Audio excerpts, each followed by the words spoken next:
অখিল ভাৰতীয় বিদ্যাৰ্থী পৰিষদ নলবাৰী নগৰ শাখাৰ উদ্যোগত আৰু নাট্য মন্দিৰৰ সহযোগত হাজৰিকাৰ মৃত্যুতিথিত মৃত্যুজিনাৰ গান শীৰ্ষকক কৰি আমাৰ আজি অনুষ্ঠানটো আমি আয়োজিত কৰিছোঁ আৰু এই অনুষ্ঠানত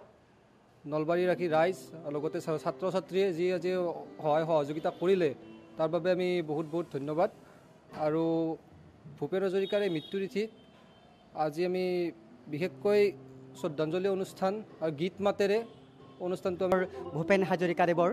মৃত্যুতিথি উপলক্ষে অখিল ভাৰতীয় বিদ্যাৰ্থী পৰিষদ নলবাৰী নগৰ শাখা আৰু নাট্য মন্দিৰৰ সহযোগত এটি খুব ধুমধামেৰে ভূপেনদাৰ প্ৰতি শ্ৰদ্ধাঞ্জলি দিবৰ নিমিত্তে গীত মাত কবিতাৰে আজি মুখৰিত হৈ পৰিছে নাট্য মন্দিৰ নলবাৰী। আৰু সঁচা অৰ্থত ভূপেনদাৰ যি সৃষ্টিৰাজি ভূপেনদাৰ যি অমৰ সৃষ্টি তেখেতৰ সেই অমৰ কালজয়ী গীত মাত কবিতাৰে আজি নলবাৰী মহাবিদ্যালয় নলবাৰী বাণিজ্য মহাবিদ্যালয় MNC সকলোৱে মিলি আজি ছাত্ৰ ছাত্ৰীয়ে আজি তেখেতক প্ৰকৃত শ্ৰদ্ধাঞ্জলি জ্ঞাপন কৰিছে।